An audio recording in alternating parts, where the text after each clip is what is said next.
ಶುಕ್ರವಾರ ಬಂತು ಅಂದ್ರೆ ನಾನು ಹಕ್ಕಿ ಆಗ್ಬಿಡ್ತೇನೆ. ಹಕ್ಕಿಗಳು ಗರಿ ಬಿಚ್ಚಿದ್ರೆ ನಾನು ಬಟ್ಟೆ ಬಿಚ್ಚಿ ಹಾರಾಡ್ತೀನಿ. ಯಾಕಂದ್ರೆ ಸ್ಯಾಟರ್ಡೇ ಸಂಡೇ ನನಗೆ ರಜಾ, ಮತ್ತೆ ಅವರಿಗೂ ಕೂಡ ರಜಾ. ಶುಕ್ರವಾರ ನೈಟ್ ಶುರು ಮಾಡಿದ್ರೆ ಮಂಡೇ ಮಾರ್ನಿಂಗ್ ವರೆಗೆ ನಮ್ಮಿಬ್ರನ್ನ ಹಿಡಿಯೋರೇ ಇಲ್ಲ. ಅವನು ಅಂದ್ರೆ ಗಂಡ ಅಲ್ಲ, ಮೈದುನ. ಅವನ್ ಬರೋ ಟೈಮ್ ನನಗೆ ಚೆನ್ನಾಗಿ ಗೊತ್ತಿದೆ. ಹಾಗಾಗಿ ಅವನ್ ಬರೋಕ್ಕೆ ಮುಂಚೆ ನಾನು ಸ್ನಾನ ಮಾಡಿ ಬಾತ್ರೂಮ್ನಲ್ಲೇ ಕಾಯ್ತಾ ಇರ್ತಿದ್ದೆ. ಅವನ್ ಬಂದು ಕಾಲ್ ಬೆಲ್ ಮಾಡಿ 4-5 ನಿಮಿಷ ಕಾಯೋವರೆಗೆ ನಾನು ಬರ್ತಾ ಇರ್ಲಿಲ್ಲ. ಅವನ್ ಲೇಟ್ ಆದ್ರೆ ನಾನು ಬಾತ್ರೂಮಲ್ಲೇ ಇರ್ತಿದ್ದೆ, ಹಸಿ ಮೈಯಲ್ಲಿ. ಅವನಿಗೆ ಎದುರಾದ್ರೆ ಅವನು ಊಟನೂ ಮಾಡದೆ ನನ್ನೇ ತಿನ್ನಲು ರೆಡಿಯಾಗಿರ್ತಿದ್ದ. ಸೊ ಎವ್ರಿ ಟೈಮ್ ನಾನು ಫ್ರೈಡೇ ಅವನಿಗೆ ಬರೀ ಟವೆಲ್ ಸುತ್ತಿಕೊಂಡೆ ಡೋರ್ ಓಪನ್ ಮಾಡ್ತೀನಿ. ನನ್ನೆರಡು ಪರ್ವತಗಳ ಮೇಲೆ ಮಕ್ಮಲ್ ಟವೆಲ್ ಸುತ್ತಿಕೊಂಡ್ರೆ ಉಳಿದೆಲ್ಲ ಕಡೆ ಡ್ರಮ್ ರೀತಿಯಲ್ಲಿ ಗ್ಯಾಪ್ ಇದ್ದೇ ಇರ್ತಿತ್ತು.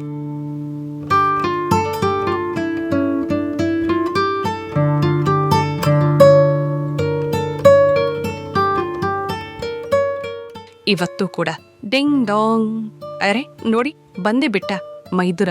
ಬಾಗಿಲು ತೆಗೆದು ಎದೆ ಸೀಳು ಕಾಡುವಂತೆ ಅವನ ಮುಂದೆ ನಿಂತಿದ್ದಳು ರೇಣಿ ರೇ. 14 ಗಂಟೆ ಕೆಲಸ ಮಾಡಿದ ಸುಸ್ತೆಲ್ಲವನ್ನು ಅವಳ ಕಣಿವೆಯೊಳಗೆ ಮುಖ ಜಾರಿಸೋ ಮೂಲಕ ಮರೆತು ಬಿಟ್ಟಿದ್ದ ಸಂಜೆ. ಹಾಗೆ ಲ್ಯಾಪ್ಟಾಪ್ ಬ್ಯಾಗ್ ನೆಲಕ್ಕೆ ಇಟ್ಟವನು ಟ್ರೈನ ಮಕ್ಮಲ್ ಟವಲ್ನ ಕೆಳಗಿಂದ ಮೇಲಕ್ಕೆತ್ತಿದ. ರೇಣಿಗೆ ಅವನ ಸ್ಪರ್ಶದಿಂದಾಗಿಯೇ ಉನ್ಮಾದವೆದ್ದಿತ್ತು. ಕಣ್ಣು ಮುಚ್ಚಿಕೊಂಡು ಮುಂದಿನ ಸ್ಪರ್ಶಕ್ಕೆ ಕಾಯ್ತಿದ್ಲು. ಸಂಜಯ್ ಕೈಯನ್ನು ಹಾಗೆ ಮೇಲಕ್ಕೆಣೆದುಕೊಂಡೇ ಬಂದ. ತೊಡೆಯಿಂದ ಮೇಲೆ ಬರುತ್ತಿದ್ದಂತೆಯೇ ನೇರವಾಗಿ ಅರಳಿದ ದಾಸವಾಳ ಅವನ ಕೈಗೆ ಸಿಕ್ಕಿಬಿಡಿತು. ದಾಸವಾಳವನ್ನು ಮೇಲಿನಿಂದಲೇ ಸ್ಪರ್ಶಿಸುತ್ತಿದ್ದ, ಹಿತವಾಗಿ ಒತ್ತುತ್ತಿದ್ದ.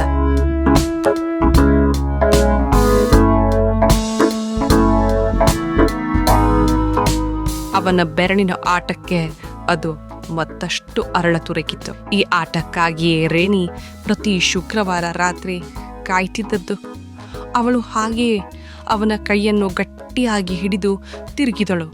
ಈಗ ಅವನ ಎದೆಗೆ ಅವಳ ಪೆನ್ನು ಸ್ಪರ್ಶಿಸುತ್ತಿತ್ತು. ಕತ್ತಿನಿಂದ ಮುತ್ತಿನ ಮಳೆ ಶುರು ಮಾಡಿದವನು ಚುಂಬಿಸುತ್ತಲೇ ಕೆಳಗೆ ಬರಲು ಶುರು ಮಾಡಿದ.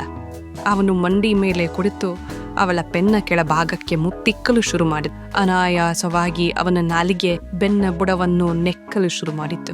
ಸಂಜಯ್ ಅಂತ ಕಿರ್ಚುತ್ತಾ ರೇಣಿ ದಡ್ಡಂತ ನೆಲಕ್ಕೆ ಬಂಕಿಬಿಟ್ಲು. ಅವಳ ಹಣೆ ನೆಲಕ್ಕೆ ತಾಕಿತ್ತು. ಅವಳ ದಾಸವಾಳ ಅವನ ಬಾಯೊಳಗೆ ತುಂಬಿಕೊಂಡು ಬಿಟ್ಟು ಅವನ ಬೆವರಿನ ವಾಸನೆ ಒಂಥರ ಟೆಂಪ್ಟಿಂಗ್.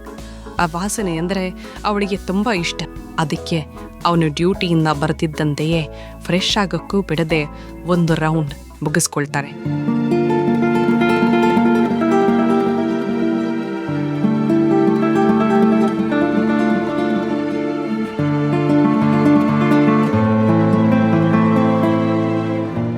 ಅವಳು ಮುಂದಕ್ಕೆ ಬಾಗಿದಾಗ ಹಿಂದಕ್ಕೆ ಸಾಗಿದ ದಾಸವಾಳ ಅವನಲ್ಲಿ ಹಿತವಾದ ರೋಮಾಂಚನ ಸೃಷ್ಟಿಸಿತ್ತು.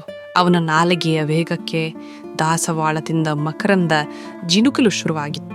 ಜೇನು ಬಿಟ್ಟ ದಾಸವಾಳ ಮುದುಡಿ ಹೋಯಿತು. ಅವಳು ಸುಸ್ತಾಗಿ ನೆಲದ ಮೇಲೆ ಮಲಗಿಬಿಟ್ಲು. ಹೋಗು, ರೆಡಿ ಆಗ್ಬಾ, ನಿನ್ ಬಾಳೆಹಣ್ಣಿಗಿದೆ ಇವತ್ತು ಅಂತ ತುಟಿ ಕಚ್ಚಿ ಕಳಿಸಿಕೊಟ್ಲು. ಸಂಜಯ್ ನೇರವಾಗಿ ಬಾತ್ರೂಮಿಗೆ ಹೋದ, ಸ್ನಾನ ಮಾಡ್ಕೊಂಡ. ಅಷ್ಟರಲ್ಲಿ ರೆಡಿಯಾಗಿ ಬಿಟ್ಟ ರೇಣಿ ಬಾತ್ರೂಮ್ ಸೇರಿಕೊಂಡು ಇಬ್ಬರು ಶವರ್ ಅಡಿಯಲ್ಲಿ ತಂಪಾದ್ರು. ಒಳಗೆ ಮಾತ್ರ ಬೆಂಕಿಯ ಹಬೆ ಜೋರಾಗಿ ಉರಿತಿತ್ತು.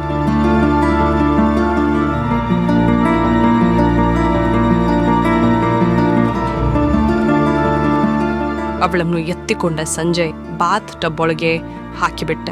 ಸೋಪ್ ವಾಟರ್ನ ಅವಳ ಮೈ ಮೇಲೆಲ್ಲ ಸ್ಪ್ರೇ ಮಾಡಿದ. ಬಾತ್ ಟಬ್ ಫುಲ್ ಹಾಲ್ನೂರೆ ತುಂಬಿಕೊಂಡಿತ್ತು. ಅವಳ ಮುಖ, ಮೊನಕಾಲ ತುದಿ ಬಿಟ್ಟರೆ ಬೇರೆ ಏನೂ ಕಾಣಿಸ್ತಿರ್ಲಿಲ್ಲ. ಜಾಸ್ಮಿನ್ ಫ್ಲೇವರ್ ಸ್ಪ್ರೇ ತೆಗೆದು ಅವಳ ಮೊನಕಾಲಿಗೆ ಸುರಿದ. ಬಾತ್ರೂಮ್ ಮಲ್ಲಿಗೆ ವಾಸನೆಯಿಂದ ಬೇರೆಯದ್ದೇ ವಾತಾವರಣ ಸೃಷ್ಟಿ ಮಾಡಿತ್ತು.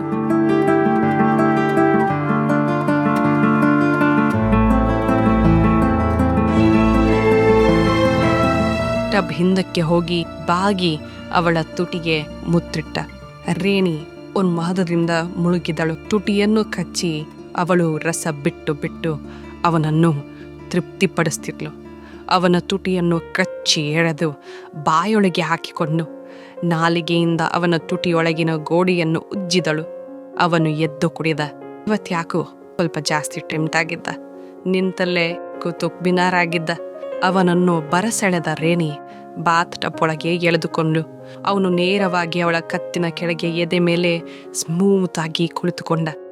ಈಗ ಅವನ ಬಾಳೆಹಣ್ಣು ಅವಳ ತುಟಿಗಳನ್ನು ಸೀಳಿ ಒಳಗೆ ಹೋಯಿತು.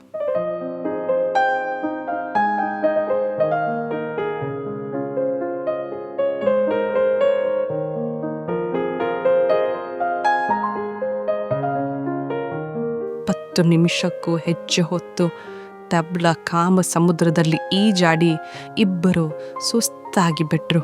ಅಷ್ಟೊತ್ತಿಗೆ ಗಂಟೆ 11:30 ಆಗಿತ್ತು. ಊಟ ಆದಮೇಲೆ ಬೆಡ್ರೂಮ್ ಸರ್ಕಸ್. ಆ ರೋಮಾಂಚಕ ಕಥೆ ಕೇಳಲು ನೀವು ಪಾರ್ಟ್ 2 ವರೆಗೆ ಕಾಯಿರಿ.